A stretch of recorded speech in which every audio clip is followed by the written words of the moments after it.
Ya, baik, terima kasih Bapak Ibu semuanya. Assalamualaikum warahmatullahi wabarakatuh.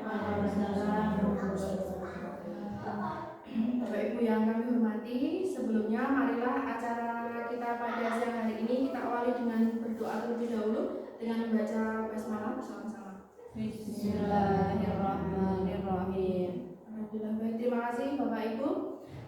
Yang terhormat Ibu Kepala Sekolah Ibu Madinah SPD SD, yang kami hormati Bapak Ibu karyawan SD Turunan.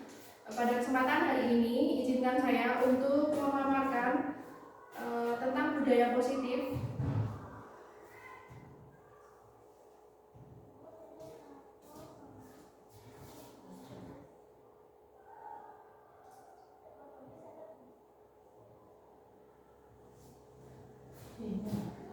Tentang budaya positif. Budaya positif ini seyogianya kita laksanakan di lingkungan sekolah yang diawali dari lingkungan kelas kita masing-masing. Khususnya kelas saya sudah melaksanakan budaya positif dan dituangkan melalui keyakinan kelas. Sebelumnya, perkenankan saya untuk memaparkan pengertian dari budaya positif. Budaya positif merupakan perwujudan dari nilai-nilai atau keyakinan universal yang diterapkan di sekolah. Budaya positif yang diterapkan di sekolah adalah salah satu perwujudan dari visi budi yang kemarin sudah kita rumuskan bersama-sama, yang mengandung nilai-nilai kebajikan sesuai dengan tujuan pendidikan nasional yang dijabarkan dalam profil pelajar Pancasila. Selanjutnya, apa saja yang masuk ke dalam budaya positif? Salah satunya adalah satu, perubahan paradigma stimulus respon. Yang kedua, konsep disiplin positif. Yang ketiga, ada keyakinan kelas. Yang keempat, pemenuhan 5 kebutuhan dasar manusia. Yang kelima, ini typo belum diganti ya, posisi kontrol. Yang keenam atau terakhir adalah segitiga restitusi. Untuk penjelasan masing-masingnya, untuk perubahan paradigma stimulus respon itu adalah ubahlah bagaimana Anda melihat dunia, bagaimana Anda berpikir tentang manusia. Ubahlah paradigma Anda atau cara pikir atau cara pandang Anda, skema pemahaman dan penjelasan aspek-aspek tertentu tentang realitas. Nah, ceritanya atau sejarahnya, apabila stimulus memberikan akibat yang positif atau memberi reward, maka respon terhadap stimulus tersebut akan diulangi pada kesempatan lain di mana stimulus yang sama timbul. Selanjutnya, konsep disiplin positif. Konsep disiplin positif adalah mengedepankan keterlibatan aktif antara guru dan murid. Guru bukan hanya sebagai otoritas yang memberlakukan aturan, tetapi juga sebagai fasilitator yang terlibat dalam membantu murid memahami dan mematuhi aturan dengan pemahaman yang baik. Pembelajaran berbasis pengalaman merupakan disiplin positif yang melibatkan pembelajaran berbasis pengalaman, di mana murid diberi kesempatan untuk mengalami dan memahami konsekuensi dari tindakan mereka, serta dengan penguatan positif. Selanjutnya, keyakinan kelas.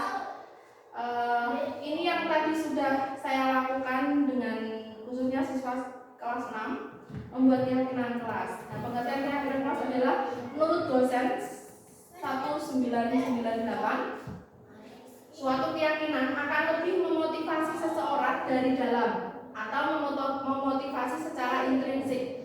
Seseorang akan lebih tergerak dan bersemangat untuk menjalankan keyakinannya daripada hanya sekedar mengikuti serangkaian peraturan. Murid-murid pun demikian, mereka perlu mendengarkan dan mendalami tentang suatu keyakinan daripada hanya mendengarkan peraturan-peraturan yang mengatur mereka harus berlaku begini atau begitu. Jadi ini lebih ke membangkitkan kesadaran sendiri. Kalau biasanya kita hanya menerapkan aturan sekolah atau aturan kelas yang anak-anak itu hanya ada pilihan mematuhi. Ketika mereka tidak mematuhi akan ada punishment atau hukuman. Dan itu karena terpaksa. Selanjutnya, untuk terbentuknya budaya positif pertama-tama perlu dasar bersama di antara para warga kelas.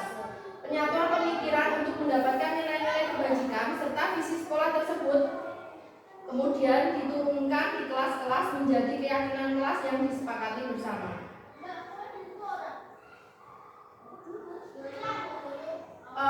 Untuk keyakinan kelas itu saya berharap nanti Bapak Ibu guru dari kelas yang lain kita bersama-sama untuk menerapkan di kelas masing-masing. Nanti langkahnya akan saya jelaskan juga dengan video dari kelas 6. Dan selanjutnya tadi yang sudah kami lakukan di kelas 6, kami bersama-sama untuk menyepakati keyakinan kelas. Di sini ada 9 keyakinan kelas. Ini kami hasilkan itu dari usul atau ungkapan dari anak-anak, bukan otoritas dari guru. Jadi nanti anak-anak bisa kita organisasikan, kita minta pendapatnya atau usul apakah yang sebaiknya kita lakukan, dan itu harus diyakini sebagai budaya positif, dilakukan secara berulang-ulang. Dalam keyakinan kelas itu tidak ada istilah hukuman ataupun reward. Seperti kalau kita menerapkan aturan, ketika aturan berlaku kan, misal anak-anak tidak mematuhi akan ada sanksi atau hukuman. Nah ini tidak, keyakinan itu lebih menyadarkan mereka kesadaran sendiri. Nah, itu munculnya motivasi intrinsik. Kami mengumpulkan beberapa usul dari anak-anak, diantaranya dari membersihkan kelas tiap hari, membaca buku, bergerak membawa taplak meja, membuang sampah pada tempatnya, selama pembelajaran di kelas tidak boleh makan, memakai seragam lengkap dan berpenampilan rapi, mengembalikan peralatan belajar pada tempatnya, menjaga peralatan atau sarana kelas dengan baik, terakhir mengerjakan tugas sendiri atau mandiri tepat waktu. Dalam narasi pembuatan keyakinan kelas itu perlu digarisbawahi ya, kalimatnya tidak, jangan ada kata-kata tidak boleh, pokoknya yang negatif. Kalimatnya harus bermuatan positif. Di sini tidak ada kata tidak boleh. Tidak boleh jadi kata kerja tapi yang bermuatan positif. Yang jelas itu bisa tidaknya menyemangati anak-anak dan memberikan kesan yang lebih baik atau lebih positif. Nah itu nanti prakteknya kita akan bersama-sama membuat keyakinan kelas. Langkahnya nanti Bapak Ibu semuanya bisa menyaksikan dari video yang sudah saya buat bersama anak-anak kelas 6. Selanjutnya Bapak Ibu yang kami hormati, bagian dari budaya positif adalah pemenuhan 5 kebutuhan dasar manusia. Sebagai manusia kita memiliki beberapa macam kebutuhan. Setidaknya ada 5 kebutuhan yang sebaiknya kita penuhi. Untuk yang pertama yaitu kebutuhan fisiologi. Secara fisik kita membutuhkan sandang pangan ataupun papan.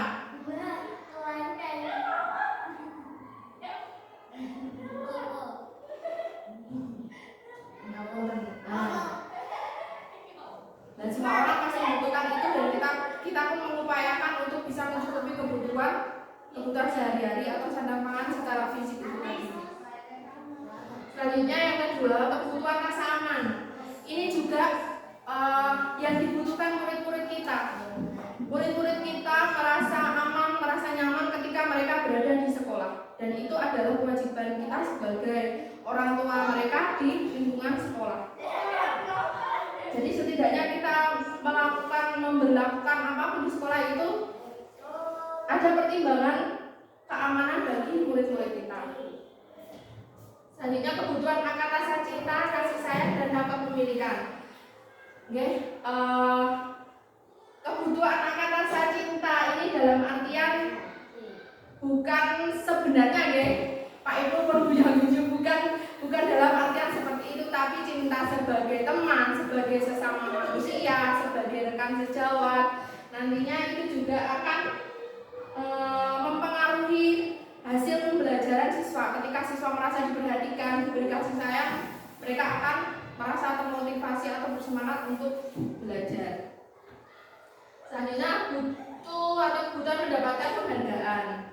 Seperti yang sudah kita sematkan di visi kita, bahwa kita berharap siswa kita itu menjadi siswa yang berprestasi.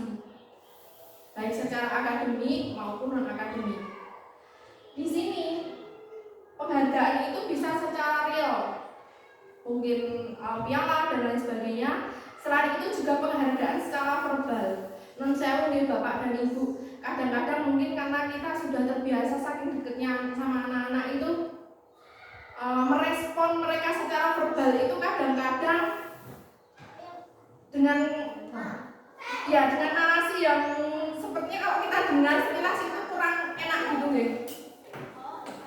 Jadi saya berharap sih untuk kedepannya kita bisa memberikan contoh ketika kita mungkin memberikan perintah atau menasehati siswa atau memberikan respon ketika siswa itu melakukan hal yang baik itu dengan narasi yang lebih baik. Selanjutnya membutuhkan aktualisasi diri. Nah, anak-anak itu juga butuh beraktualisasi, berkolaborasi.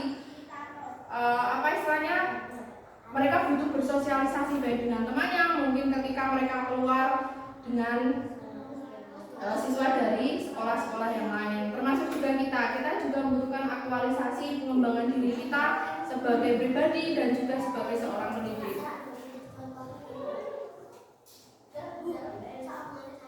Selanjutnya di sini ada 5 posisi kontrol, dan ini non saya lihat Bu, saya juga mempelajari ini.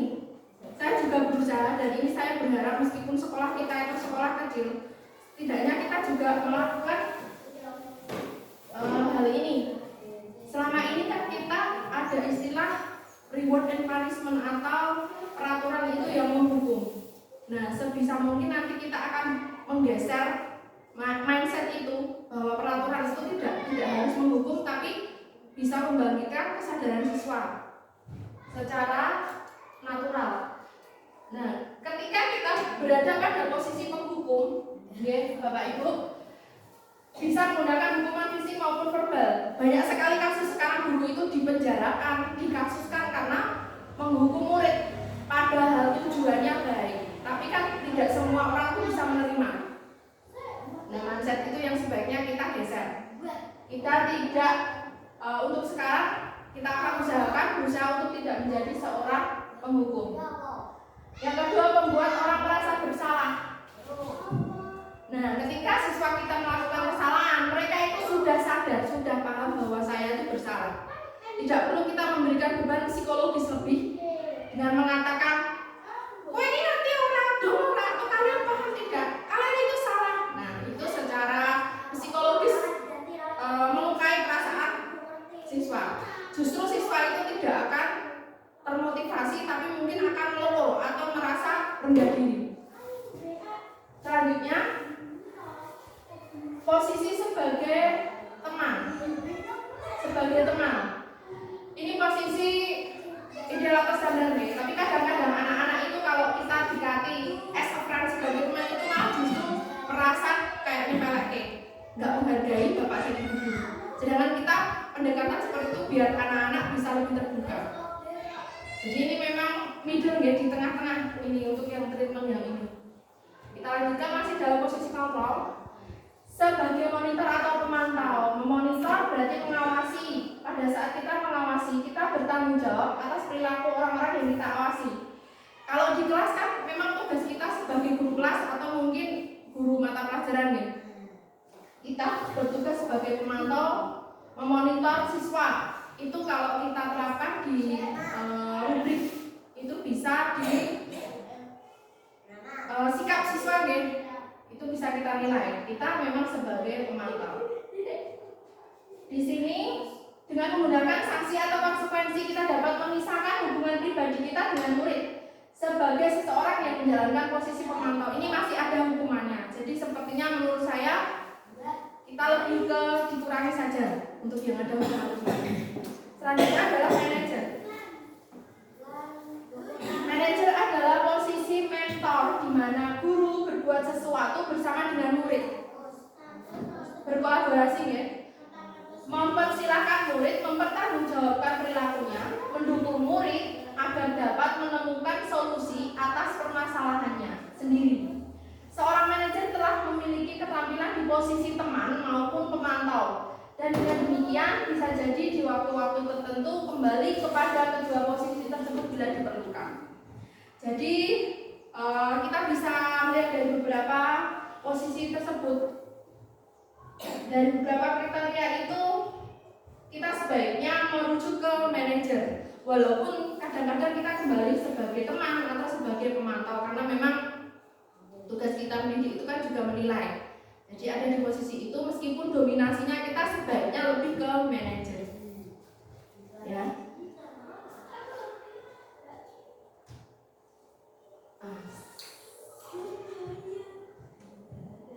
Oke.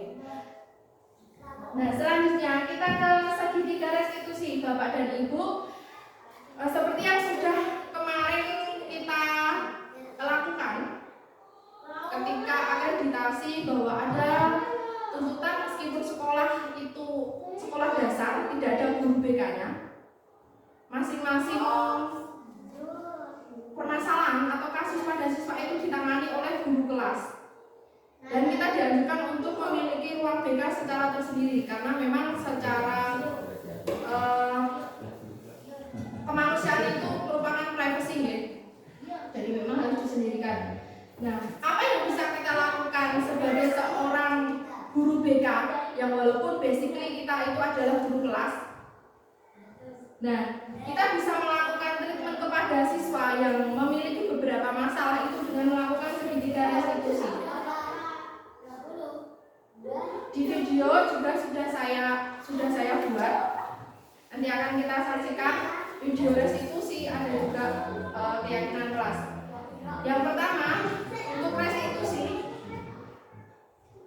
itu ada 3 tahapan, Bapak Ibu. Menstabilkan identitas. Menstabilkan identitas itu ketika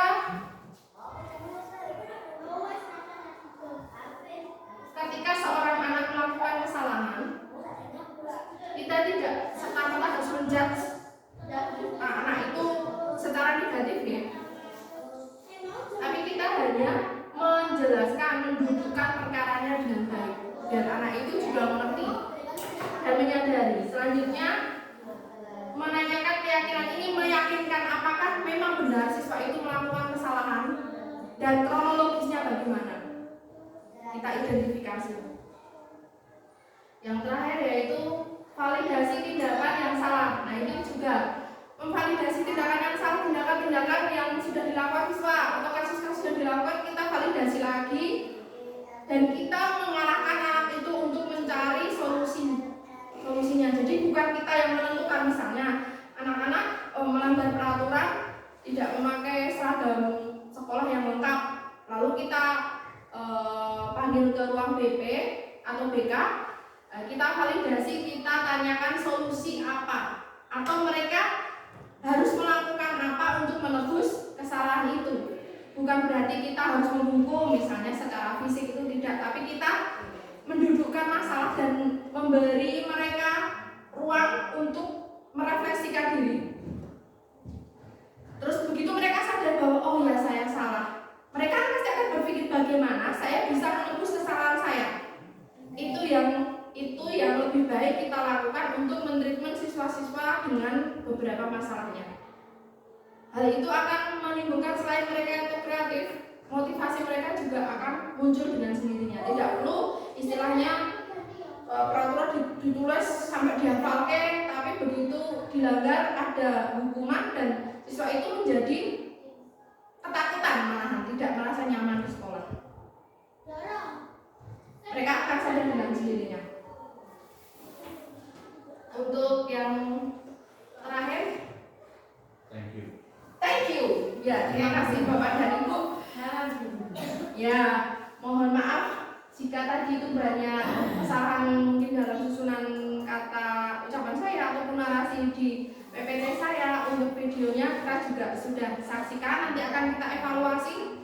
Dan tindak lanjutnya saya mohon izin ya Ibu Kepala Sekolah, nanti teman-teman saya juga berharap kita bisa berkolaborasi. Setiap kelas kita membuat keyakinan kelas seperti ini. Anak-anak menulis, lalu diminta untuk tanda tangan. Jadi mereka itu akan berusaha memegang apa yang mereka tuliskan, apa yang mereka pikirkan dengan sendirinya, seperti perjanjian gitu kalau gampangannya. Itu akan mendidik kedisiplinan mereka juga. Nanti untuk kertasnya masih banyak, nanti kita bersama-sama dia Bapak Ibu, kita buat setiap kelas, kita buat keyakinan kelas seperti ini, seperti yang video saya buat. Demikian Bapak Ibu yang kami hormati, khususnya Ibu Nadila SPD SD, banyak salah saya mohon maaf. Terima kasih untuk waktunya. Nanti saya juga buka, misalnya ada teman-teman yang akan bertanya atau mungkin Bapak Ibu kepala sekolah ingin menambahkan, monggo. Saya berterima kasih sekali. Sebelum saya tutup, saya mungkin mohon sedikit saran atau masukan dari Ibu Kepala Sekolah untuk kegiatan kita selanjutnya, khususnya dalam budaya positif dan pembiasaan-pembiasaan baik yang sudah berjalan di sekolah kita. Monggo Ibu, waktu dan tempat kami silakan.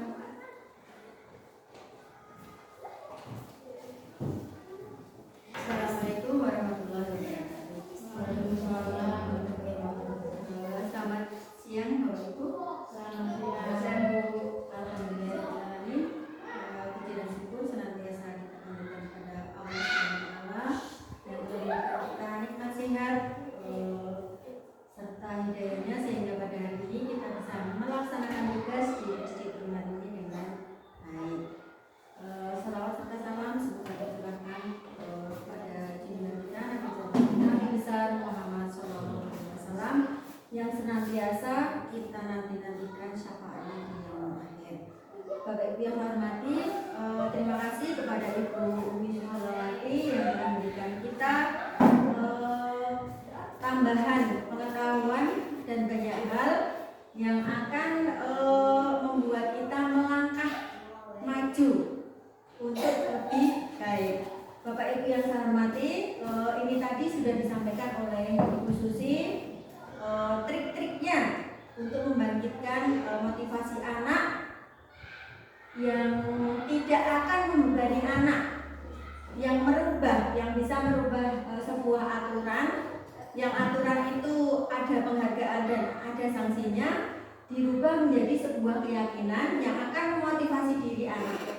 Nah, untuk itu setelah ini nanti Bapak Ibu bisa mempraktekkan di kelas masing-masing.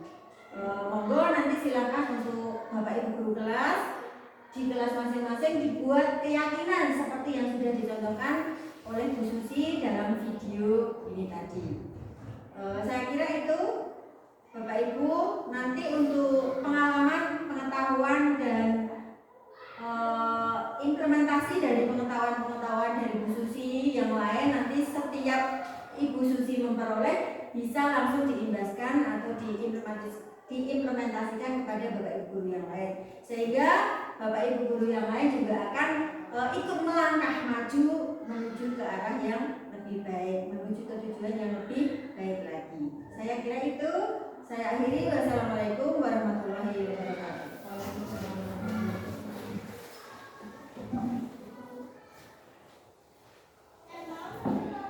Baik, kami aturkan banyak terima kasih kepada Ibu Kepala Sekolah yang sudah memberikan semangat, sudah memberikan saran bagi keberlangsungan pendidikan di sekolah kita pada hari ini. Selanjutnya Bapak dan Ibu yang kami hormati, kegiatan diseminasi budaya positif di SD kita, SD Negeri Turunan, saya cukupkan sekian. Bila mana nanti Bapak dan Ibu berkenan untuk berkolaborasi, saya siap mendampingi Bapak Ibu semuanya untuk membuat keyakinan kelas pada kelas Bapak Ibu masing-masing. Sebelum kita akhiri kegiatan kita pada siang hari ini, marilah kita mengucapkan hamdalah bersama-sama karena kegiatan pada siang hari ini dapat berjalan dengan lancar. Bapak Ibu yang kami hormati, demikian diseminasi yang bisa saya sampaikan. Semoga semua yang saya sampaikan hari ini dapat bermanfaat sekolah kita. Baiklah Bapak dan Ibu, saya cukupkan sekian. Billahi taufiq wal hidayah. Wassalamualaikum warahmatullahi wabarakatuh. Waalaikumsalam warahmatullahi wabarakatuh.